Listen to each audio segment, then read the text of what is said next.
Assalamualaikum warahmatullahi wabarakatuh. Hai semuanya, dalam video kali ini aku mau bahas tentang manajemen ala Nabi Ibrahim. Kisah Nabi Ibrahim tersebar di beberapa surah dalam Al-Quran. Namun, untuk berfokus pada manajemen syariah yang dilakukan Nabi Ibrahim, semua itu disebutkan dalam surah Al-Anbiya. Surah Al-Anbiya ayat 59 yang berbunyi, Qalu man fa'ala hadza bihatina innahum laminaz zalimin. Yang artinya, dan mereka berkata, siapa yang melakukan ini kepada Tuhan kami? Sesungguhnya dia termasuk orang yang zalim. Kronologisnya, Nabi Ibrahim menghancurkan berhala-berhala kecil dan meninggalkan berhala yang besar. Itu merupakan strategi dakwah Nabi Ibrahim agar mereka berpikir. Dan pada ayat selanjutnya, Qalu sami'na fatan yazkuruhum yaqulu lahu Ibrahim. Berarti mereka berkata, kami mendengar ada seorang pemuda yang selalu mencela berhala-berhala itu, namanya Ibrahim. Saat itu mereka mendengar Ibrahim pernah berkata, Watallahi lakinana asminakum, dan demi Allah akan aku hancurkan berhala kalian. Kemudian Raja Namrud marah dan berkata, Qalu fa'tu bihi ala a'yunin nas ta'allahum yashhadun. Datangkanlah ia ke sini di hadapan banyak manusia agar mereka menyaksikannya. Namrud memanggil Ibrahim untuk dihukum dan mengumpulkan orang-orang dengan tujuan agar orang yang menghancurkan berhala itu dijerah dan orang-orang menjadi takut untuk menghancurkan berhala itu tersebut. Kemudian ditanyakan kepada Nabi Ibrahim, Qalu anta falta hazal bihalitina ya Ibrahim? Apakah engkau yang melakukan hal tersebut kepada Tuhan-Tuhan kami? Nabi Ibrahim dengan lugas menjawab, Qala bal fa'lu kabiruhum faza fasluhum in kanu yantiqun. Tanyakan saja kepada paling besar bila dia bisa bicara. Nabi Ibrahim berargumen, patung yang besar itu bersama patung kecil. Namun kau malah menyembah yang kecil. Patung besar ini pun marah. Dia menghancurkan patung-patung kecil karena dia merasa hanya ia yang berhak disembah. Argumen Nabi Ibrahim merupakan hujah kepada orang-orang agar betul-betul sadar dan kalah telak karena yang telah namanya patung itu tidak bisa bicara. Selanjutnya Nabi Ibrahim berkata, kenapa engkau menyembah orang yang tidak bisa mendengar, melihat, bicara, dan tidak bisa memberikan manfaat padamu sedikit pun? Berikutnya, begitu dijelaskan bahwa berhala tidak bisa bicara dan tidak bisa memberikan manfaat sedikit pun, maka orang itu pun sadar karena begitu hebat argumen Nabi Ibrahim. Disebutkan dalam Al-Anbiya ayat 64, Farajau ila anfusihim faqala innakum antumuz zalimun. Kemudian mereka kembali kepada kesadaran mereka dan Ibrahim pun berkata, sesungguhnya kalian termasuk orang-orang yang zalim kepada diri kalian sendiri. Summa nukisu ala rusihim faqalu laqad alimta ma haula yantiqun.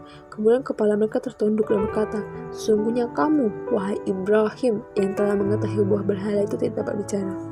Maka Ibrahim membalas, Qalu lima ta'buduna ma la yanfukum syai'a wa la nadrukum ufilakum wa lima ta'buduna min dunillah afala ta'qilun. Maka Ibrahim berkata, mengapa kamu sekali menyembah apa yang tidak bisa memberikan manfaat satupun kepadamu maupun memberikan kemudaratan? Celakalah kamu, apa yang kamu sembah selain Allah? Apakah kamu tidak memahami? Sontak Raja Namrud murka dan memerintahkan bala tentaranya untuk membakar Nabi Ibrahim. Namun, pertolongan Allah datang kepada Nabi Ibrahim dan menjadikan api itu menjadi dingin atas izin Allah. Hal tersebut menjadi salah satu mukjizat Nabi, yaitu tahan akan api, di mana malaikat datang membantu Nabi Ibrahim sehingga Nabi Ibrahim merasa dingin ketika ia tengah dibakar. Manajemen syariah yang bisa diambil dari Nabi Ibrahim adalah manajemen diplomasi. Nabi Ibrahim melakukan strategi tanpa orang lain merasa dikalahkan. Nabi Ibrahim pasrah ketika akan dilempar ke dalam api. Banyak juga orang yang merasa yakin bahwa mereka akan menang dan merasa Nabi Ibrahim akan terbakar ke dalam api itu dan akan mati setelahnya. Namun Ibrahim yakin bahwa beliau akan menang, di mana berikutnya dia justru mendapatkan mukjizat dari Allah. Kedua yaitu ilmu komunikasi. Ilmu komunikasi harus digunakan dalam musyawarah berdebat, dalam musyawarah di mana kita harus menggunakan komunikasi untuk bermusyawarah, berdebat, memberikan argumen. Jika kita mau berdiskusi atau rapat, utarakan saja pendapat kita, tapi tentukan kita harus tetap cermat dan tegas. Ketiga, iman yang kuat.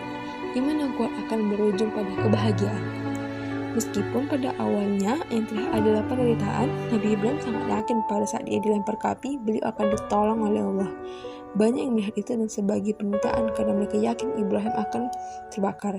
Namun yang terjadi adalah kebahagiaan. Beliau merasa sejuk, tenang, dan tubuh tidak merasa terbakar sama sekali.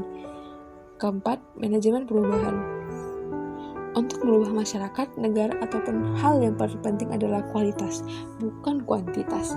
Kualitas yang dimaksud adalah kualitas iman masyarakat tersebut, di mana Nabi Ibrahim saat melawan Raja Namrud dan pengikutnya hanya seorang diri dengan berbekal keyakinannya kepada Allah Subhanahu wa Ta'ala. Namun beliau merasa melawan mereka. Begitu beliau selamat, banyak orang langsung beriman kepada dan menjadi pengikut Nabi Ibrahim. Nasrullah minallah atau pertolongan dari Allah itu memang terkadang di luar logika.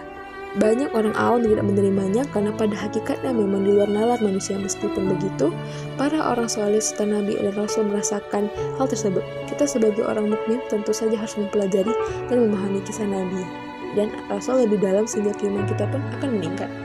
Sekian video dari saya. Apabila ada kekurangan, mohon maaf. Terima kasih.